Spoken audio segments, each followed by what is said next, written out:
నమస్తే welcome to our channel. నేను ప్రియా కౌశిక్. తమ్మారెడ్డి భరద్వాజ ఈ పేరు సినిమా పరిచయం ఉన్న ప్రతి ఒక్కళ్ళకి తెలిసిన పేరు. దర్శకుడిగా, నిర్మాతగా, ముఖ్యంగా తెలుగు సినిమా ఇండస్ట్రీలో ఎలాంటి ఇన్సిడెంట్ జరిగినా ముందుగా స్పందించే వ్యక్తి తమ్మారెడ్డి భరద్వాజ్ గారు. ప్రస్తుతం ఆయనతో పాటు ఉన్నాం. ప్రస్తుతం జరుగుతున్న సినిమాలో కానీ లేకపోతే ఇతర విషయాల గురించి కానీ కొన్నిటి గురించి సార్తో మాట్లాడి డిస్కస్ చేద్దాం. నమస్తే సార్. సార్ ఎలా ఉన్నారు? అయితే మీరు కూడా ఒక సందర్భంలో అన్నారు, అల్లు అర్జున్ ఒక్కడి వల్ల సినిమా పరిశ్రమ అంతా ఇబ్బంది పడాల్సి వచ్చింది అని అన్నారు. దాని అంతరార్థం ఏంటి అసలు? అంటే ఒక్కడి వల్లని కాదు. ఇప్పుడు ప్రాబ్లం ఏంటంటే ఫుల్గా మీరు స్టేట్మెంట్ చూస్తే ఉంటుంది. అందరూ ఎప్పటికప్పుడు ఒకళ్ళు అవుతున్నారు. ఇక్కడ ఇన్సిడెంట్ ఒకళ్ళు అంటే ఇన్సిడెంట్, ఇక్కడ ఇన్సిడెంట్ అది. ఆ ఇన్సిడెంట్ వల్ల అతను కోసమని ఇప్పుడు అల్టిమేట్గా దిల్ రాజు గారు దానికి వెళ్ళలేదన్నారుగా. ఇప్పుడు అందరూ వెళ్ళింది మన లెక్కలో అందుకు. బట్ దిల్ రాజు గారు నెక్స్ట్ డే స్టేట్మెంట్ ఏమి ఇచ్చారు, మేము అసలు దానికోసం వెళ్ళలేదు, మర్యాదపూర్వకంగా వెళ్ళాము, లేదంటే ఇండియన్ హాలీవుడ్ లాగా చేద్దాం అనుకున్న ఇంటర్నేషనల్ హబ్ చేద్దాం అని వెళ్ళాము అన్నారు. తెలుగు ఇండస్ట్రీ డెవలప్మెంట్ కోసం వెళ్ళాము అన్నారు.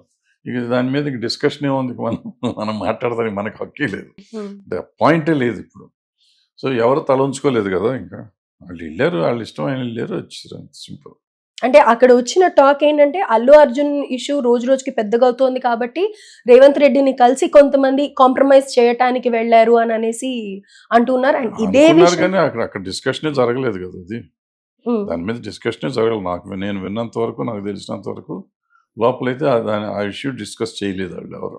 అయితే ఒక పక్క అల్లు అర్జున్ ఇష్యూ ఇంతగా ఉంటే, ఇంకో పక్క వైసీపీ బ్యాచ్ మొత్తం కూడా అల్లు అర్జున్ ని సపోర్ట్ చేస్తూ మాట్లాడుతూ ఉన్నారు. సోఫాలు పంపించాలి అని అంటున్నారు, కాంప్రమైజ్ అవుతుంది అని అంటున్నారు.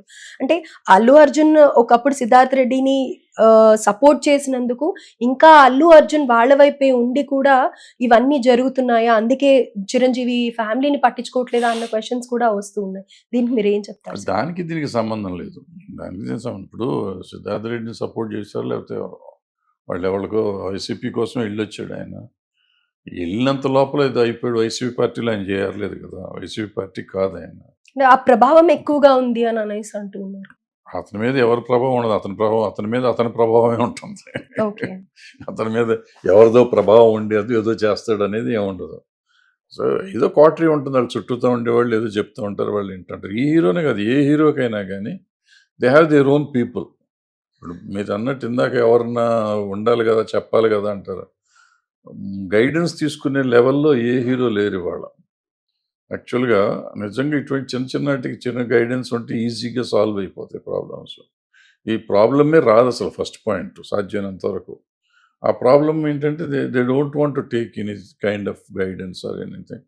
వాళ్ళు ఇష్టం వచ్చిన వాళ్ళు చేసుకుంటూ ఉంటారు, ఆ పక్కన ఉన్న వాళ్ళు చెప్తూ ఉంటారు. కానీ ఒక మెచ్యూరిటీ లేకుండా బిహేవ్ చేస్తున్నారు అనేది ఎక్కువగా వినిపిస్తూ ఉంది కదా అల్లు అర్జున్ కి.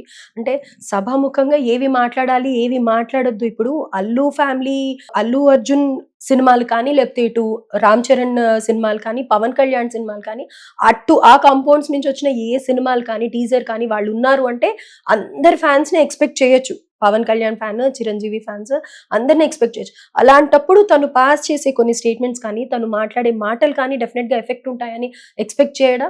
ఏం ఎక్స్పెక్ట్ చేస్తారు అతను? ఇప్పుడు నా సినిమా నేను చేసుకుంటున్నా, నా సినిమా చేస్తాంటే ఇంకో హీరోని గురించి మాట్లాడమంటే ఎందుకు మాట్లాడాలి? నేను మాట్లాడని ఉంటాడు, అంతే కదా జరిగింది. దాన్ని మనం తప్పుగా ఎందుకు తీసుకోవాలా? ఇప్పుడు ప్రాబ్లం ఎక్కడంటే ఇతని సంగతి ఒక్క నిమిషం ఉండండి. ఏంటి చెప్పండి, అది కాదు ఏంటి అంటే నాకు ఎవరితో సంబంధం లేదు, నా ఫ్యాన్సే అని అనేసి ఆయన అంటూ ఉంటారు కదా. అంటే అక్కడ ఇండైరెక్ట్ గా కూడా నాకు చిరంజీవి ఫ్యామిలీతో అవసరమే లేదు అనే స్టేట్మెంటే కదా వస్తుంది. ఎవరితో అవసరం లేదు అని అంటే అంతకు ముందు చిరంజీవి నా దేవుడు అన్నాడు లేదా? అప్పుడు అన్నారు. ఒకసారి స్టేట్మెంట్ ఇచ్చినాక అది స్టేట్మెంట్ హోల్డ్స్ గుడ్ కదా. ఇప్పుడు పెరిగాడు తను అక్కడ ఎక్కడ నథింగ్ నుంచి వాళ్ళు నెంబర్ 1కి వచ్చాడు.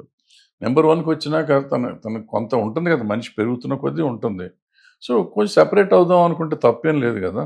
అది ఈ విధంగా ఎక్స్ప్రెస్ చేయడం అనేది ఎవరు కూడా తీసుకోలేకపోతున్నారు కదా. ఆఫ్ కోర్స్ తీసుకోలేదు అని మీరు అంటున్నారు. తీసుకోకపోతే వాళ్ళ పుష్ప ఎందుకు నెంబర్ 1 సినిమా అయింది ప్రపంచం, భారతదేశానికి? ఈ నెగటివ్ టాక్ కూడా ఫెచ్ చేసింది అనుకోవచ్చు. నెగటివ్ టాక్ సినిమా చూస్తారు, నెగటివ్ టాక్ మైనస్ చేస్తారు, జీరో చేస్తారు. ఇంకా ఏముంది సినిమాలో అనేసి పిచ్చి మాటలు ఇవన్నీ.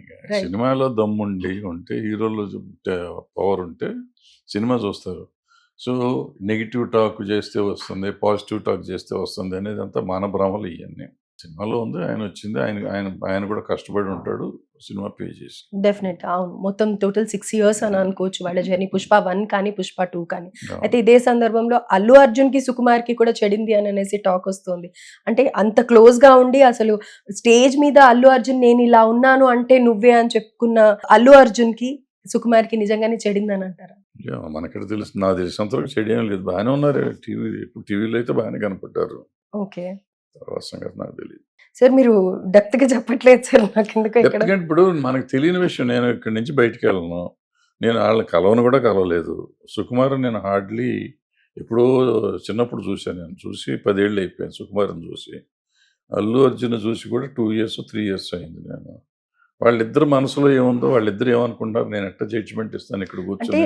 'పుష్ప 1' నేను ఇక్కడ చాలా మంది చెప్తా ఉంటారు, అసలు ఇళ్లలో జరిగింది కూడా చూసినట్టు చెప్తారు. చెప్తూ నేనది ఉంటారు. చెప్పలేను అవును. నేను. నేను చూసిందో తెలిసిందో చెప్తాను. అట్‌లీస్ట్ విన్నదన్నా చెప్తాను.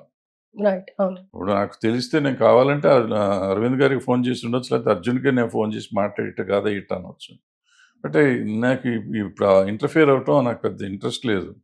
బట్ ఇన్ జనరల్‌గా నేను చెప్పిందేంటంటే, ఆ రోజు బాధ్యులు తల్లిదండ్రులు కూడా బాధ్యులన్న. ఆ రోజు నేను నేను ఇచ్చిన స్టేట్మెంట్‌లో తల్లిదండ్రులు బాధ్యులు, థియేటరోళ్ళు బాధ్యులు, ఫ్యాన్స్ బాధ్యులు, దెన్ అల్లు అర్జున్ కూడా బాధ్యుడన్న. అయితే ఏం చేశారు, అల్లు అర్జున్ బాధ్యుడిని చేసి మొత్తం హైలైట్ చేశారు దాన్ని. అంటే కక్షపూరితంగా చేస్తున్నారు రేవంత్ రెడ్డి గవర్నమెంట్ అనేది కూడా వినిపిస్తుంది సార్. అంటే పబ్లిక్‌లో ఎప్పుడూ లేని విధంగా పోలీసులే ప్రెస్ ముందరికి రావడం, ప్రెస్ మీట్‌లు పెట్టడం, అల్లు అర్జున్ ఒక్కవైపు ఇప్పుడు మీరన్న స్టేట్మెంట్ కూడా బయట పబ్లిక్‌లో కూడా ఇదే ఉంది. అంటే అది అనుకోకుండా ఇంతకు ముందు సందర్భాలలో కూడా జరిగి ఉండొచ్చు. ఇప్పుడు అల్లు అర్జున్‌దే తప్పై ఉండొచ్చు. కానీ రేవంత్ రెడ్డి గవర్నమెంట్ మొత్తం ఇదంతా కూడా మెయిన్‌గా అల్లు అర్జున్ వల్లనే జరిగింది అని పబ్లిక్‌లో ఎందుకని అంతగా రుద్దాలి అని చూస్తున్నారు అనేది అర్థం కావట్లేదు. కేవలం చీఫ్ మినిస్టర్ పేరు మర్చిపోవడమే తప్ప రీసెంట్‌గా జరిగిన హైందవ సభల్లో కూడా యాంకర్ ఆదిత్య మర్చిపోయాడు అనేది కూడా ఒక మంత్రి వచ్చి మాట్లాడుతూ ఉన్నారు. నిజంగా ఇలాంటి చిన్న వాటికి కూడా అంత కక్షపూరితంగా వ్యవహరించాలని అంటారు. ఇది వ్యవహరిస్తారు అని మనం అనుకుంటున్నాం తప్ప వాళ్ళు అనుకున్నారో లేదో మనకు తెలియదు కదా. హ్మ్. ఇప్పుడు రేవంత్ రెడ్డి గారు అనుకున్నాడని మనం ఏమన్నా కన్ఫర్మ్డ్‌గా చెప్పగలమా? మన కన్ఫర్మేషన్ ఏం లేదు. మనం ఊహించుతున్నాం మనం. అన్నీ ఊహాతీతమైనవి చేసి, ఇప్పుడు దీన్ని ఒక ఇష్యూ చేసుకొని మనం డిస్కస్ చేస్తానికి పాయింట్ అవుతాను తప్ప, ఏమవుతుంది? ఇప్పుడు యాక్చువల్‌గా నిజంగా జరిగింది అనుకుందాం కొంచెంసేపు. ఇప్పుడు మనబోటోళ్ళం కూర్చుంటే ఇట్లాంటి తప్పు అని మనం దాన్ని ఖండించి, ఇది కాదు ఇలా చేయాలి, ఇలా చేయాలని చెప్పగలగాలి. అంతే తప్ప దాన్ని మనం పెంచుకుంటా పోయి, వాళ్ళిద్దరి మధ్య గ్యాప్ ఇవ్వాలి. ఇండస్ట్రీకి ఇతను అవసరం. స్టేట్‌కి ఆయన అవసరం. ముఖ్యమంత్రి కాబట్టి ఆయన స్టేట్‌కి అవసరం. ఇవాళ నంబర్ 1 సినిమా చేసిన హీరో కాబట్టి ఇతను కూడా మనకు అవసరం.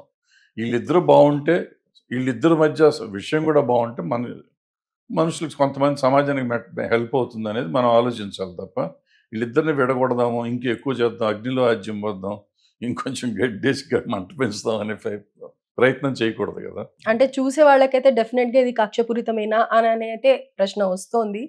But still okay. ఎందుకు కక్ష ఉంటుంది చెప్పండి? నా ఒక మాట నాకు చెప్పండి. ఎందుకు ఉంటుంది కక్ష? ఏమి సంబంధం ఏంటి? అల్లు అర్జున్ ఎవరో, అతనెవరో. ముఖ్యమంత్రికి అటు సినిమా యాక్టర్‌తో పార్టీలకి సంబంధించి ఏ ఒకరితో ఒకరు పార్టీకి సంబంధం లేదు కదా. అటు వైసీపీ, ఇటు కాంగ్రెస్. వైసీపీకి, కాంగ్రెస్‌కి రేవంత్ ఏముంది? రెడ్డి. వైసీపీ ఇక్కడ లేదు కదా. హైదరాబాద్‌లో వైసీపీ లేదు. తెలంగాణలో వైసీపీ లేదు. వైసీపీకి అతను వైసీపీలో అతను మెంబర్ కాదు.